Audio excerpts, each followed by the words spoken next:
Welcome back to Pause and Respond. I'm Josua Rine, licensed professional counselor. Today we're talking about one of the most expensive emotional mistakes people make: waiting too long to communicate. Not because they don't know what they feel, or not because they don't care or that they're unaware, but because they keep hoping the feeling will go away on its own.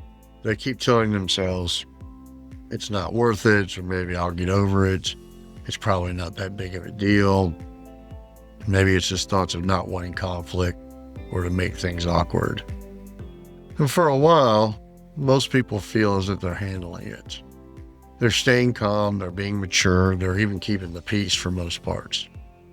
But underneath the surface, something else is happening. Resentment is growing. And resentment is dangerous because resentment eventually becomes a spokesperson.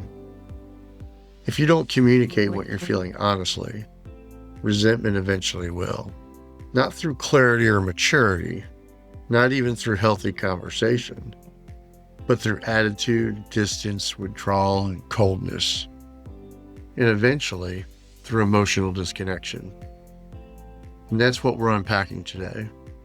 Because most relationship problems do not begin with conflict.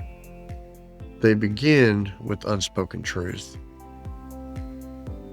One of the simplest ways to understand resentment is often unexpressed truth. Something mattered, something hurt, something may even disappointed you, or it could have crossed one of your boundaries or felt unfair. Something created emotional pain. But instead of addressing it, the decision was made to carry it. And at first it feels manageable. The mind says, just move on, it'll pass, don't make a big deal. But emotions that matter rarely disappear because they are ignored. They usually become stored. And what gets stored eventually accumulates. And that's how resentment begins. Not as hatred, not as anger, but as simple accumulation. People often think resentment starts after major betrayals. And sometimes that's the case. But more often, resentment begins with repeated moments of self-abandonment. Moments where you knew something needed to be said, but chose not to say it. Moments where you knew a boundary was needed, but you chose to stay silent. Moments where you felt hurt, but chose to minimize it. Moments where you needed additional support, but you acted like you didn't. Every one of those moments teaches the nervous system something. It teaches that my feelings don't matter, my needs aren't important, and I'll just carry this myself. And eventually, the emotional weight becomes heavier than the original issue itself. And that's why resentment grows disproportionately, because now you're not only carrying the current frustration, you're carrying years of unresolved emotional experiences attached to it. Now, one of the most common resentment traps is expecting people to know what was never clearly communicated. Now, let's be honest now, most of us have done this. We think, well, they should just know, or they should have noticed, or they should realize how I feel. But relationships don't work through mind reading. They work through communication. And when people constantly communicate indirectly, the relationship becomes built on assumptions. And those assumptions create confusion and frustration. And that frustration leads to feelings of resentment. The painful truth is this: people often fail to respond appropriately because they never received honest information in the first place. Now, that doesn't make your feelings invalid. It simply means that clarity was missing from the get-go.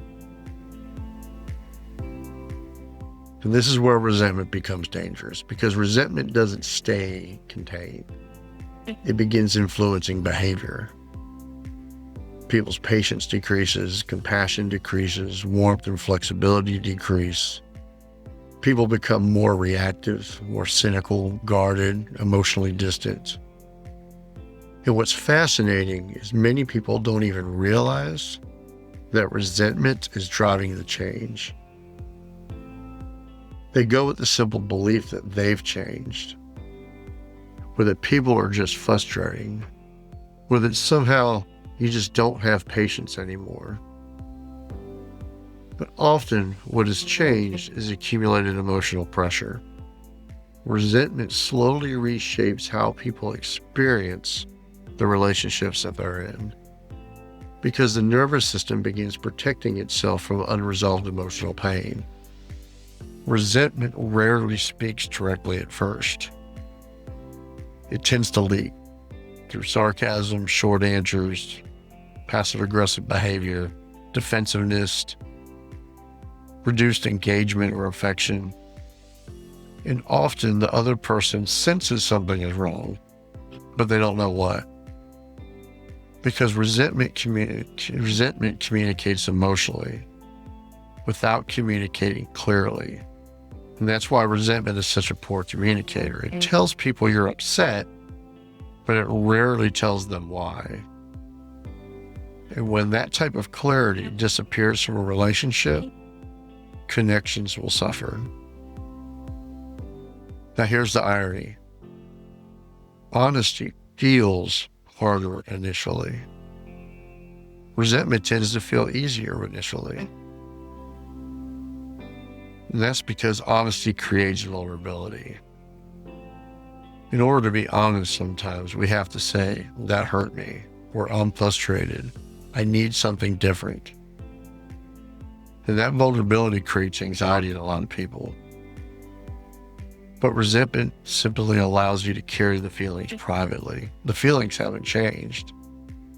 The problem is resentment charges interest. What feels easier today becomes more expensive tomorrow. And eventually, people discover they are carrying emotional debt that they never intended to accumulate. Now, this is when the pause and respond framework becomes critical. Instead of waiting until resentment becomes your voice, you communicate earlier. You pause. You identify what you're actually feeling. And then you express it before the emotional pressure grows.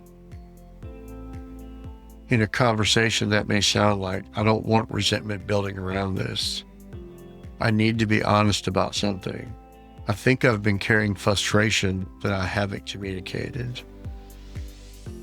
Notice the difference. The goal is not confrontation. The goal in those statements is actually prevention, because healthy communication prevents resentment from even becoming necessary. Now, the healthiest communicators are not people who never feel resentment. They're people who address things before resentment takes root. They recognize their frustrations earlier. They communicate their true needs. They set boundaries quickly and firmly. They speak honestly before emotional buildup becomes emotional distance. That's emotional maturity. Not waiting until you're exhausted, not waiting until you're angry or until you're disconnected, but early honesty. Because early honesty is easier than late repair. Now, the goal here isn't to eliminate difficult emotions. The goal is to prevent those emotions from becoming chronic resentment. Because resentment doesn't strengthen relationships. Over time, it weakens them. Honesty strengthens relationships, even uncomfortable honesty, even awkward honesty, even imperfect honesty. Because clarity creates trust, and trust creates connection. This week, I want you to ask yourself, where is resentment currently trying to communicate something for you? What truth have you been carrying silently? What conversation have you been postponing? What boundary have you avoided? What would happen if you communicated that honestly before the resentment becomes louder? Awareness is where emotional freedom begins. Now, if this episode connected with you, the new book, Pause and Respond, The Honesty Advantage, goes much deeper into emotional honesty, communication, resentment, overthinking, and learning how to communicate clearly without becoming reactive. You can get the books, workbooks, podcast resources, and coaching information at pauseandrespond.com. And if the episode helped you, share it with someone who's been carrying frustration silently for far too long. Because if you don't communicate what you're feeling, your resentment eventually will. This is Pause and Respond. Less reaction, more choice.